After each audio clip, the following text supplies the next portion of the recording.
Sit back and throw one back with your pinky in the air and a middle finger to the world, and join me, the eclectic gentleman Stephen Watts, as we look back on this day in pro wrestling history. But before we do, put that drink down, like, share, and subscribe, and without further ado, let's get our wrestling history on. Ladies and gentlemen, boys and girls, children of all ages, it is August 13th, and we're going to start off as we always do on a positive note. That's right, these are your pro wrestling birthdays. 1949, one half of the Killer Bees, Jumpin' Jim Brunzell. 1970, he's the runt of the Dudley family, Spike Dudley. Of course, on the flip side of that coin, your pro wrestling deaths for August 13th. 2007, the former Crush, Brian Adams. 2010, former WWF Tag Team Champion, Lance Cade. 2018, a member of the Hart family, a member of the Hart Foundation, Jim the Anvil Neidhart.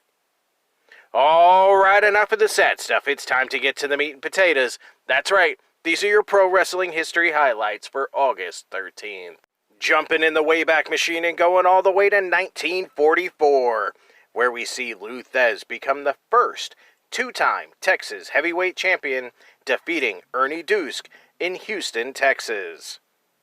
5 years later in 1949, Dave Levine defeats George Bolos in Toledo, Ohio, for the Jack Pfeffer promoted World Heavyweight title to begin his third reign.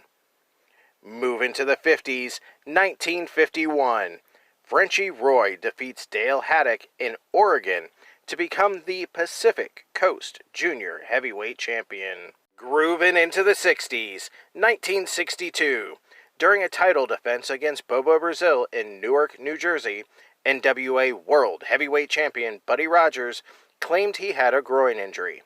The match was stopped and Brazil was declared the winner, but he refused to accept the victory.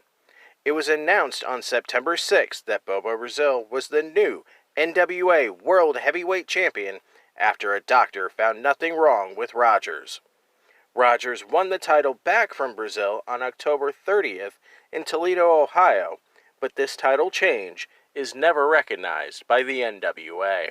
Grabbing my bell bottoms and going to the 70s, 1978, Mil Mascaras defeats the Destroyer in Japan to win the All Japan Pro Wrestling United States Heavyweight title, ending the Destroyer's fourth reign.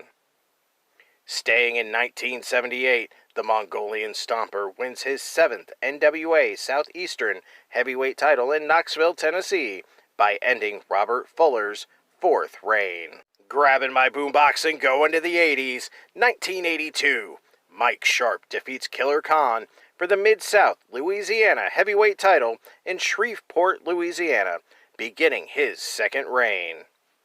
2 years later in 1984, Tom Pritchard and Brett Sawyer win their second NWA Pacific Northwest Tag Team titles in Portland, Oregon, by defeating Mr. Ebony, Tom Jones, and Mike Miller. Grabbing my flannel and going to the decade of grunge, 1993.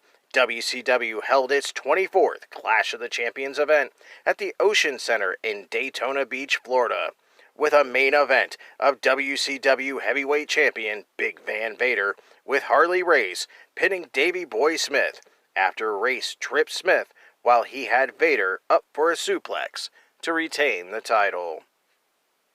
Moving ahead to 1996, the WWF held the 9th annual SummerSlam pay-per-view at the Gund Arena in Cleveland, Ohio, with a main event of WWF champion Shawn Michaels with Jose Lothario defeating Vader with Jim Cornette to retain the title. Vader had originally won the match twice, first by countout and then by disqualification, but because titles can only change hands by pinfall or submission, Cornette demanded that the match restart both times. WWF President Gorilla Monsoon allowed this with Michaels' agreement. Those were your short but sweet pro wrestling history highlights for August 13th. I'm the eclectic gentleman, Stephen Watts, and we'll see you tomorrow.